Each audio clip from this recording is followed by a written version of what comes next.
สบายดีเด้อพี่น้องสบายดีเพื่อทุกคนเนาะสบายดียามแรงพี่น้องปาดมาเบิ่งเดินไปทำมาลาบานี้กว้างขนาดเปิดทมทีพี่น้องเหลืออยู่ต้นใหม่ต้นเดียวนี่เพิ่นตัดแต่งไว้เพิ่นนะเอาไว้เป็นห่มโล่งเลยบานี้บ่เหลือต้นใหม่จักต้นแป้นเติดเขาว่าพี่น้องอันนี้ยังเป็นผนักอยู่เพิ่นทมมาแต่ผมเพียงกันนะแต่ฝุ่นมาพี่เนาะสูงขนาดพี่น้องทมแล้วแหละสูงขนาดเราบริทมลายคือบอยเลยเราทมน้อยเดียวหนึ่ง20 กว่าโล30 โลยังสูงกว่าเป็นตัวไรเท่าเถอะแปลนคักเนาะงามเลยได้บัดนี้เดินเกี่ยงสะดวกสบายแล้วเข้ามาบัดนี้นะเบิ้งพี่น้องเดินนั่นบอยสลอยนะเบิ้งเนี่ยตั้มหนึ่งบัดนี้ต่ำแห้งขนาดเบิ้งเนี่ยขนาดทมมาทมบนเป็นทะเลหลุดก็ยังเพียงแต่ของเราพอเรามาทมเลยทมน้อยเดียวหนึ่งก็ชุ่มก็เป็นทะเลอันนี้ก็ห้องน้ำเพิ่น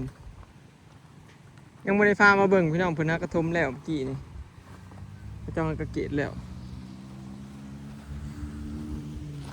กำลังปลูกอยู่โพดสวนอยู่กับบ่อเสือพี่น้องเธอมาปลูกต้นมะพร้าววันนี้เนาะ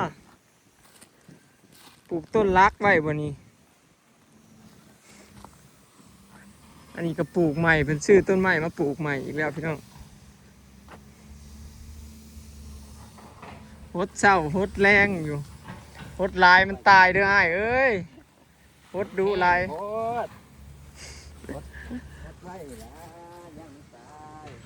มันปลูกใหม่เลี้ยงกันอยู่เนี่ยพี่น้องเห็นบ่ปลูกใหม่หลายต้นเตือนแล้วเพิ่นไปซื้อกันมาแต่อยู่ไทยโอ้ดูโหดดูเห็ดเด้อเดี๋ยวนี้ว้ายเป็นเจ้าของที่ทมใหม่พี่น้องลงมาเห็ดคลองเองสุดท้ายเป็นที่ได้เห็ดเลื่อนหอแล้วแบบนี้เนาะดีใจน้ำเพิ่นเด้อพี่น้องเอ้ยในที่สุดเพิ่นก็ได้ทมที่สักทีถามลายมือนะ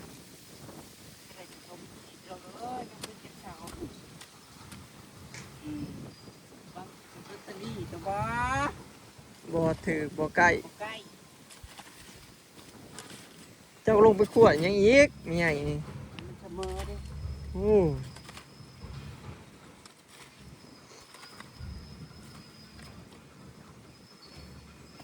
กับคลองใส่ไก่เพิ่นบ่แล้วจักเทื่อ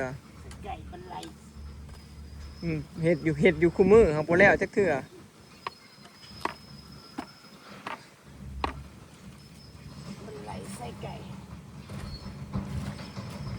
บ่ก็ปูจักเทื่อผู้ชมเพิ่นน่ะ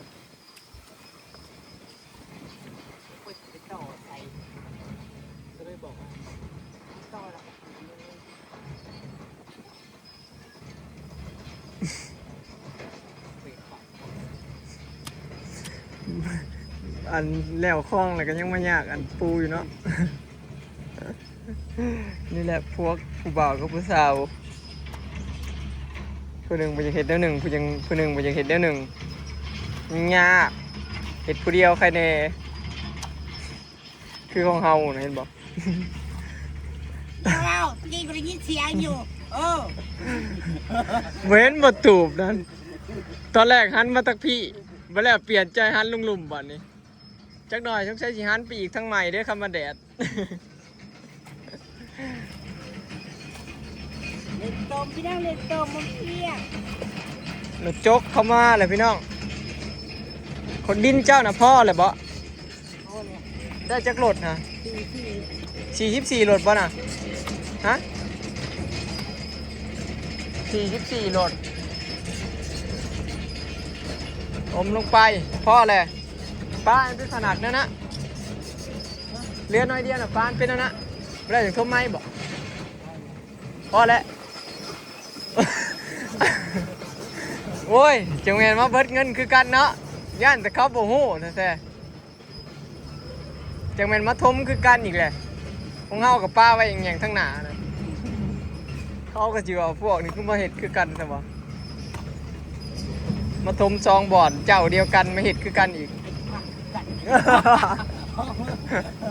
เป็นผักคือกันอีกเครื่องหนึ่งทมแล้วนะ44รถเบิ้งของเราทม44พี่น้องของบอย43มันสร้างต่างกันจริง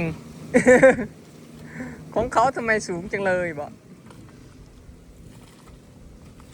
ใครอีกน้องเจ้าอีกน้อยเดียวเลี้ยวอีกรถจกเขากับง่ายไปจกให้น้องไม่เท่าแหล่พี่น้องน้อยมาแล้วอย่างที่พาไปเบิ่งพี่น้องไม่เท่าแหล่แล้วก็จกน้องคือกันพอเขาอยากได้ดินแล้วก็เลยไปจกเอาน้องเราให้มันเลิกกว่าเก่าน้องเรามันตื้นขนาดฮักเบิดย่ำพ้นมาบางใดนี่น้ำเบิดเลยปล่อยปลากับพ่อได้กินเดี๋ยวพี่น้องพอมันเบิดไว้นะน้ำมันแห้งไว้ปลาก็ขาดสารอาหารสินะกองใส่ไก่บ่กันย่างพอท่านได้เห็ดพี่น้องบ่ว่าสิมื้ออื่นเนาะพอเอาผ่ามาแล้วเอาผ่าย่างมาแล้วก็สิปูเลยมื้ออื่นทำแล้วสิได้ขวดดินมากบแล้วหญ้ามาปลูกกันหาผักตบมาวางเนาะผ่าให้มันแล้วซะชื่อ เรียกบัตรตบใช้เนี่ย น้องไม่บ่ค่ำนะแล้วก็สิปลูกผักบ้งแก้วใส่ไหนให้มันลอยตำหนาน้ำพอให้ปลาส่วนแล้วก็บ่ยังสิเฮ็ดอันบันไดย่างขามอยู่พี่น้องเดี๋ยวมีไม้อยู่เนาะไม้ตัดไว้จ้างเขาจะตัดไว้ให้อยู่สิเอามาเฮ็ดทีละอย่างใครตูบค่อยแล้วคือสิบ่เวียกบ่ร้ายกว่าเก่าแล้วล่ะแล้วตูบแล้วก็มีแต่สิเฮ็ดของใส่ไก่บัดนี้แล้วก็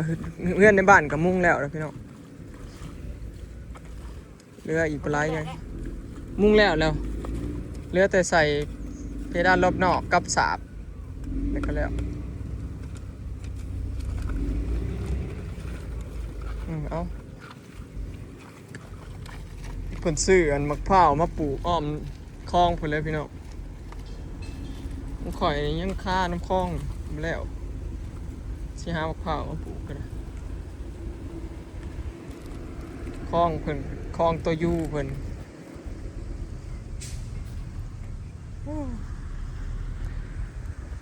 แนมไปเบิ่งพี่น้องทางเดินบอยเบิ่งความต่ำดินเบิ่งเนี่ยต่ำร้ายเนาะเพราะว่าถ้าปกติกับน้ำนะมันสิไหลลงมาบ่อนเดินสลอยนี่ก่อนเพราะมันลุบกว่าหมู่เลยใน3เดินนี่คือเดินไปเถามะลาเดินสลอยเดินปะเถาเลิ่นเดินปะเถาเลิ่นนี่สิสูงกว่า2สลอยแล้วก็ของไปเถามะลานี่แห่งสูงกว่าของปะเถาเลิ่นมันมาอ่างน้ำอยู่กลางแต่ละปีน่ะคือน้ำจากเที่ยงไปทะเลไหลหลัดมาพี่ไหลหลัดมาคูปีพี่น้องน้ำเมทัลลีเดินเมทัลลีติดกันขี่มันไหลลงมาในกลางนะแต่ก่อนต่ำกว่าหมู่ก็เลยได้กลายเป็นทมลายแล้วเห็นบอกยังบ่สูงทมลายแล้วก็ยังบ่ซ้ำหมู่คิดเอาเถอะขนาดพี่น้องมันต้องระดับ8-90รถจังสิเพียงครับรถเขาเจ้าก็มาจอดพักอยู่นี่พี่น้องรถเป็นธรรมราชเพิ่นป้าเป็นพนักในบ่อน่ะเพิ่นพ่อแล้วเปิดงบแล้วเพิ่นป้านี่บ่อ้อยกับป้าพนักอยู่นี่เบิดงบคือกัน ก็สิได้แต่ละอย่างบ่แม่นง่ายพี่น้องคือสิได้เงินแต่ละบาทนี่บอยแห่งยังต่ำเบิ่งความต่ำสูงห่างกันเป็น50เซนพุ่นความสูงนะพี่น้องน้ำก็สิไหลหลัดลงมาหาคอมบอยพี่แหละบัดนี้ก็อย่าเลินว่าหยุดเหรอมึงอย่าทมลายเด้อเอามาลาบเหรอน้ำมันสิท่วมนะเฮือนกูเบิดหรอกพอได้มีเงินกระทมป้ายพี่น้องสำหรับบอยจะทมสูงกว่ากระทมรถก็มีเงินทมของข่อยกับมีเงินของสิทมคือกันแต่ข่อยบ่มีได้200สิปลูกกันต้นมะหุ่งพี่น้องเพิ่นโฮดเข้ามาขวดดินแล้วก็เข้ามาใส่พุ่นเนาะ200คลองมื้ออื่นบ่ว่าสิปูเลยเนาะเพราะว่าผ้าอยู่เห็นมันแล้วนะสิสวนดินมื้ออื่นสิมาปูแต่เช้าปูให้มันแล้วมื้ออื่นรถมื้ออื่นพะยางแล้วสิขวดดินมาใส่แล้วทม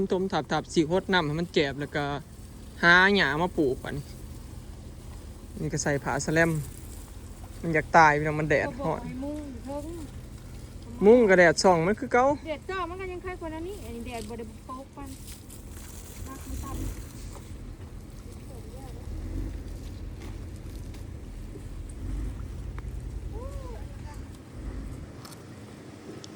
มาเบิ่งตู่บอยพี่น้องเบิ่งงามไหมพอถ้าเลิ่นเห็ดงามพี่น้องพอดีตรงกับแบบที่อยากได้เลยเนาะพอดีเลยพี่น้องงามเนาะเทพื้นพร้อมยังคิดได้เทอีกข้างหน้าเพราะว่ามันสั่นโพดเลยเขาหันมาข้างพี่แล้วมันบ่มันยาวตูบหันมาข้างพี่เพราะว่าตูบมันบ่ได้ซ้ำกันเลยพี่น้องความกว้างของตูบนะ3 เมตรแต่ว่าความยาวความลึกเข้าไปนะ3 เมตรปลายเนาะมันก็เลยว่าหันมามันก็เลยเหลือน้อยเดียวเห็นบอกพี่น้องเสื้อทรายหนามันนะต้องได้เทเพิ่มอีกเนาะนี่งามบอกพี่น้องเนาะงามพี่น้องทาสีขาวเลยคือว่าเด่นเนาะใส่โอนชิงซ่าสีเทาพี่น้องข้างนอกสีขาวอย่ามันบดเปื้อนแล้วก็อย่ามันบดเด่นให้มันตัดกับสีเทาเนาะสีขาวมันก็ตัดกันเลยพี่น้องหลังคากับหลังคาสีเทาเนาะหลังคาสังกะสีสีเทาเลยก็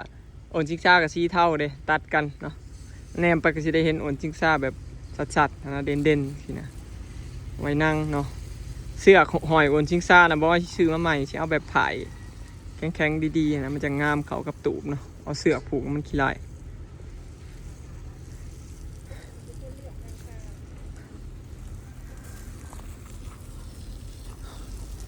นี่ร้อยเป็นคนเลือกเบิร์ดพี่น้องหันหนาวพี่ก็เล่าเลือกละหมักหลายคนว่าอย่างไงหันหนาพี่พุ่นไปฆ่าต้นกล้วยมันก็ขี้ลายคือเก่าพี่น้องก็ไม้นะหันหนาไปทางคนทางเจ็กซีเนมเอาอย่างไรพี่น้องมีแต่รถไก่เขาเนมมาจะนี่ว่าจะน้อยต้นไม้ตัวนี้เอาขุดมันก็งามเหมือนกันเนาะว่าง่ายๆครับพี่น้องเวลาเพิ่นกินข้าวนางพักผ่อนเพิ่นจากเนี้ยมึงต้นไม้เพิ่นเพิ่นอยากใช้โมเห็นกับย่ามเลยเนาะข้อไม้คือเพิ่นอยากนั่งเบิ่งสวนเพิ่นนั่งเบิ่งบรรยากาศต้นไม้ต้นนั้นต้นนี้สินะพี่น้องเพิ่นจะอยากหันมาพี่นั่นคันหันหลังมาพี่เพิ่นมันเห็นบ่ได้เพราะเขายิงไม้ละแนงทั้งหลังสินะบอยก็แล้วแต่หมักซับพี่น้องบ่ไผหมักนั่นได้ก็หันไปแล้วนั่นนะเพราะว่าไผคนเฮามันหมักบ่คือกันเด้แล้วแต่ไผหมักงามคนนี่จ้ะมีแต่คนขอไผ่อ๋อพี่น้องคนอยู่ได้ใส่ไม่ลงเลย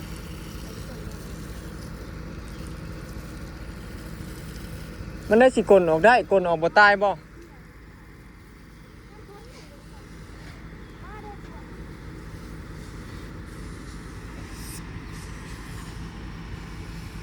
กลออกตะพังเขาสิบ่เจือนบ่วะหรือว่ากลออกโลดพี่น้องแนะนำเนี่ยเอากลออกนี่ตะพังเขาสิบ่เจือนบ่มันปูอันผายางใช่แล้วมันสิกลยากเขาจักพอ3 ต้นที่เลี้ยงกันนี่มันออกหน่อเบิดเลยเด้มันออก2 หน่อเลยเห็นบ่นะก็ออกเลย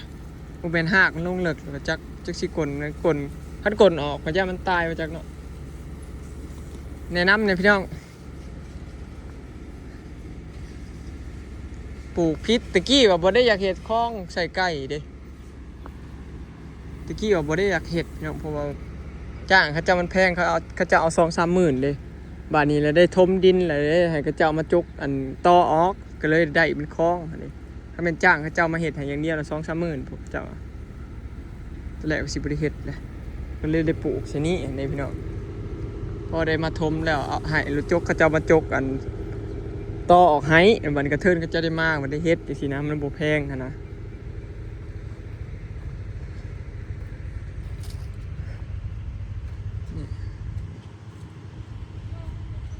งามบ่พี่น้อง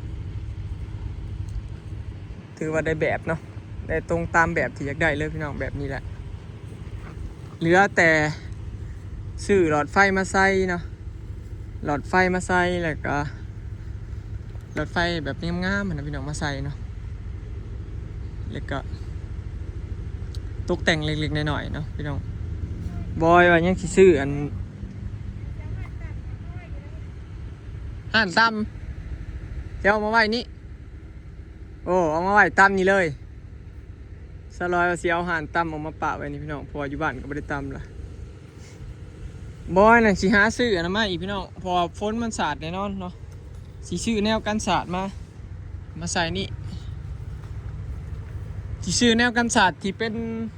ไม้ไผ่เนี่ยพี่น้องที่เวลาเขาเจ้าโป้งลงกับจาดลงมาเวลาเขาอยากม้วนขึ้นก็ม้วนขึ้นอย่างสินะมันจะเป็นแบบม้วนได้ไม้ไผ่เดี๋ยวสิหาซื้อเบิ่งเนาะเห็นเขาเจ้าขายอยู่